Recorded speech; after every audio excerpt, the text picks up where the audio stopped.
Cristian, hiciste una muy buena revisión de todo esto.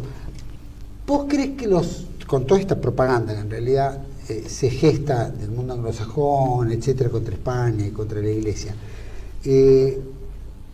¿vos creés que los españoles o los evangelizadores fueron tan drásticos como lo que los propios indígenas vivieron como para convertirlos a la cristiandad o, no digo amansarlos, pero incorporarlos a la vida del blanco? Más allá de los portugueses que los usaban, sí, no se los comían por lo menos, pero los mataban si no laburaban, si no trabajaban, era así de fácil. Pero te pregunto si existía esa brutalidad que la propaganda tanto marca en España. No, sin dudas que no, por supuesto que bueno, nunca podemos negar que como toda empresa humana puede haber excesos de particulares, pero no, por norma, si uno tiene más que observar lo que eran los decretos y las leyes emanadas de los reyes e incluso del pontífice. Los adelantados, los conquistadores. Claro, dirigidas a ellos, donde se hace un pedido, en realidad es una orden expresa, de no solo respetar al indígena, porque acá vos dijiste algo muy importante, que de alguna forma marca la diferencia entre digamos, la conquista anglosajona al norte y la española acá. Entonces es muy claro desde el primer momento que la intención de España y de la Iglesia es asimilar al indio a la sociedad occidental, asimilarlo. Por eso mismo Isabel la Católica, en uno de sus primeros decretos, ella dice que ordena que los indios son tomados como vasallos directos de la corona. Sí. O sea, tenían los mismos o más derechos incluso que los españoles. Muchas veces las leyes eran más severas con los españoles que con los indígenas, justamente por los indígenas exacto, eran neófitos en la fe.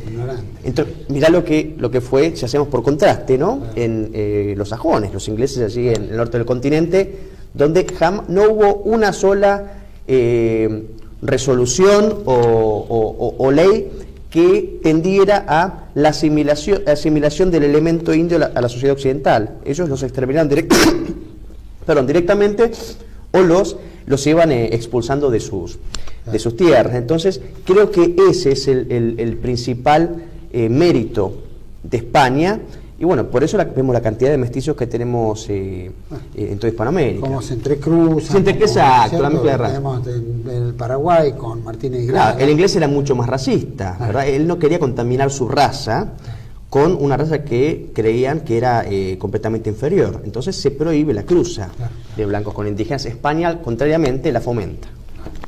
O por lo menos cristianamente, ¿no es cierto? En ese aspecto. ¿Qué pasa si los españoles no hubieran llegado a América? Qué buena pregunta. ¿Qué hubiera sido de estas culturas?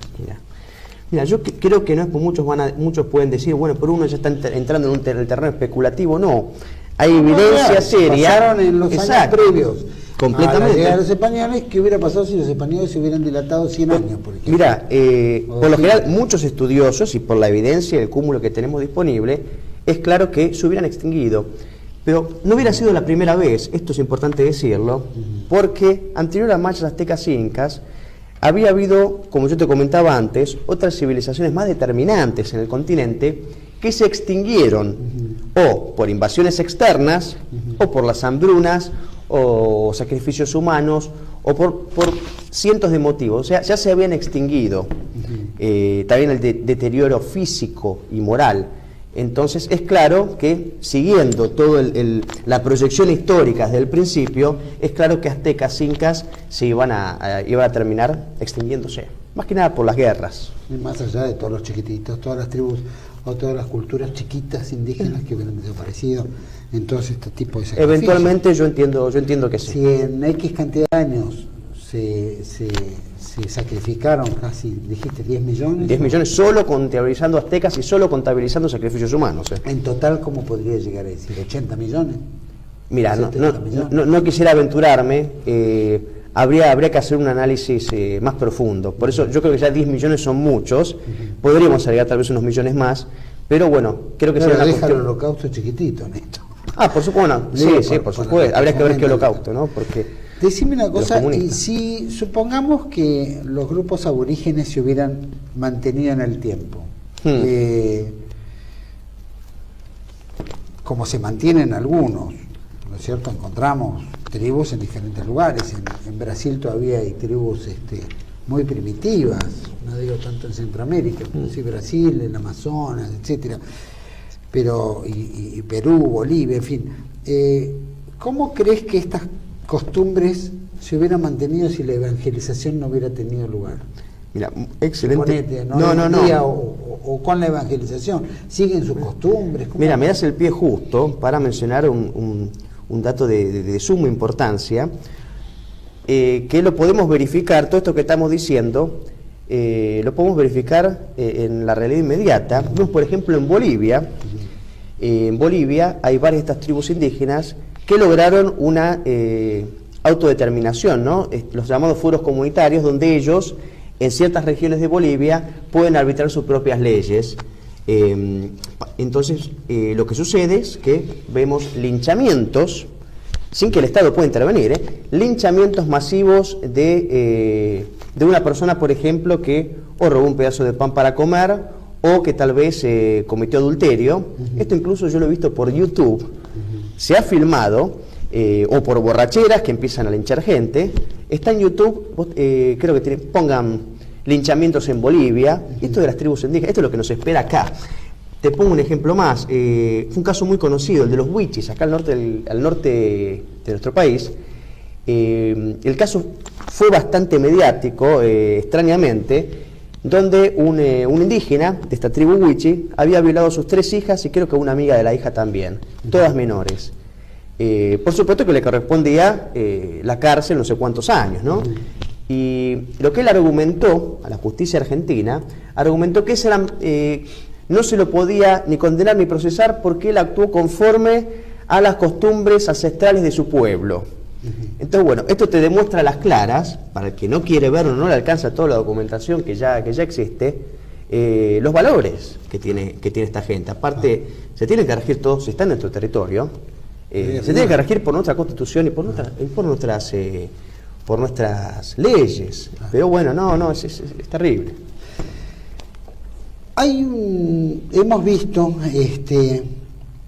bueno, vos mencionaste anteriormente que los grupos de lobby, tipo las gay, lesbianas, abortistas, feministas, en fin, jueces garantistas, etcétera,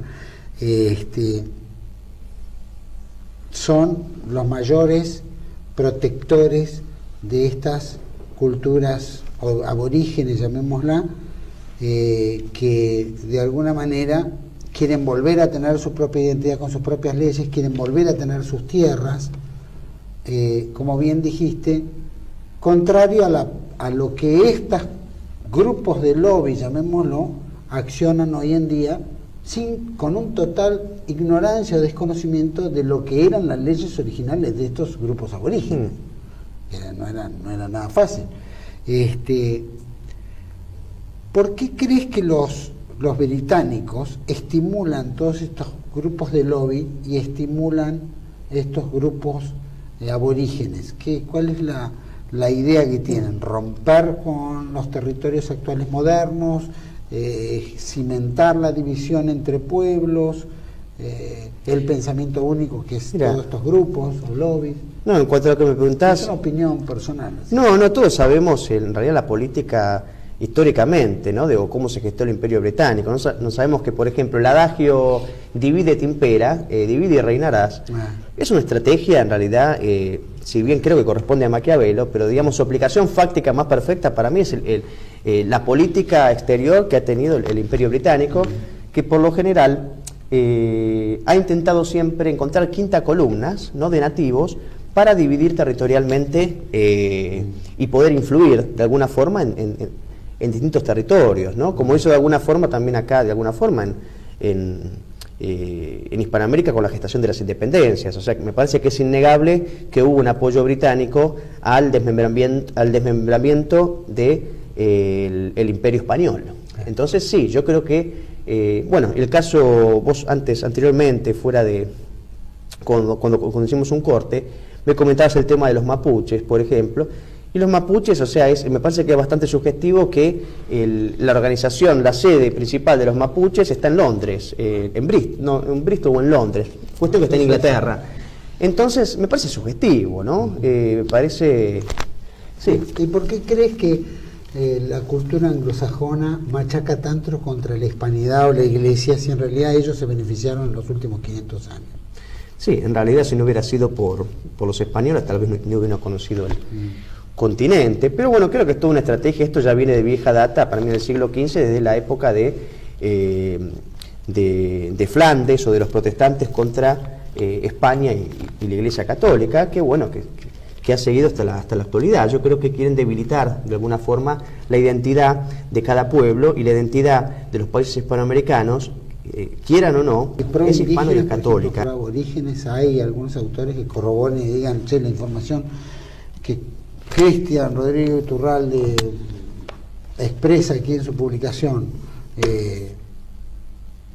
corroboran que ellos eran civilizaciones más sanguinarias. Autores indigenistas que de alguna forma... claro, sí, bueno, te puedo nombrar... No es lo que digamos nosotros como occidentales, pero qué es lo que perciben algunos, porque no todos tal vez sean pro indígenas, ¿no? De repente... No, mira, tenemos, por ejemplo, hay un antropólogo muy conocido, León Miguel Portilla. Él de alguna forma hace referencia a todo el tema de los sacrificios humanos, y él es indigenista. Pero sí, la pregunta es buena para que también la gente vea que damos nombres concretos y ellos los pueden buscar y pueden recurrir a esta información, que por cierto no es clasificada. Sí, hay autores indígenas que corroboran todo esto que estamos diciendo. Como los nombres son muy complicados, yo me los anoté, así que te lo digo para la gente. Tenemos, por ejemplo, Alba Itloxitil, Álvaro Tesosomoc, que es muy conocido, Muñoz Camargo, Juan Bautista Pomar. Algunos tienen ya el nombre hispanizado, pero todos indígenas, muchos antes del contacto con el español. Francisco Antón Quimalpachín, Cautle Guanitzin, bueno, Garcilaso de la Vega, Felipe Comán Poma de Ayala, y bueno, sin olvidar también monumentales obras de obligada consulta que han sido elaboradas a raíz de los testimonios de los mismos indígenas, como por ejemplo Toribio de Benavente, Oviedo, Ciesa de León, Acosta, Landa, Sahagún. O sea, existe documentación objetiva completamente y totalmente fuera de duda. San Bartolomé de las Casas. Bueno, ese Bartolomé de las Casas yo diría que fue si no lo fue, actuó como si hubiera sido un agente del imperialismo británico. En ese momento porque, digamos, de alguna forma favoreció los intereses británicos, ¿no? De propaganda antiespañola. Fue un personaje muy particular de las Casas que me parece corresponde tratar en otra oportunidad. De todas formas, para que le interese, yo recomiendo el libro, hay un libro de él muy bueno que creo que es de Menéndez Pidal. Acá tengo entendido que Díaz Araujo hizo uno, pero lo bueno en el sentido, Bartolomé de las Casas es una fuente que ya ha sido desacreditada, incluso por los autores que son antihispanistas, porque sus exageraciones fueron realmente groseras. Por ejemplo, él menciona cientos de miles de abusos, pero jamás te dice dónde se cometieron los abusos, quiénes cometieron los abusos, dónde o cuándo. O sea que me parece que eso es elemental. Así que Bartolomé de las Casas me parece que es un personaje muy particular que no puede ser de ninguna forma considerado como una fuente fiable para el estudio de estos temas. Mi última pregunta. Sí, volvemos a la gran propaganda anglosajona que batalla particularmente en los niveles culturales de los países iberoamericanos, muy fuerte, la clase media, que es una clase media cultural, pero al mismo tiempo bastante, qué sé yo, enjabonada. Sí, ¿no completamente. Se patina. ¿Hay algún país iberoamericano prohispanista? Así que marque y diga esto, así somos nosotros, y tanto la Iglesia como la hispanidad la defendemos en su conquista, en sus orígenes, en su forma. Mira, que yo entienda, actualmente no, particularmente con esta red que se ha tejido entre estos chavistas, Correa, Kirchner, Mujica, que es toda gente completamente identificada con la izquierda. Yo entiendo que tal vez hay alguna excepción. Se van de la mano. Se dan de la mano, sí, es que izquierda y derecha en esto convergen completamente. El progresismo cultural no hace distinciones, está en la derecha y está en la izquierda. Lo vemos actualmente con Macri, por ejemplo, o los diputados del PRO que votan exactamente igual en todas estas cuestiones culturales que la gente de la izquierda. O sea, para mí no hay diferencia en izquierda y derecha. Bueno, me encantaría ir a un bloque más, pero este va a ser muy largo, pero vale la pena. quiero decir que Cristian Rodrigo presenta su libro El fin de la barbarie, comienzo de la civilización en América, hasta acá, y creo que el tomo 1, ¿verdad? Doctor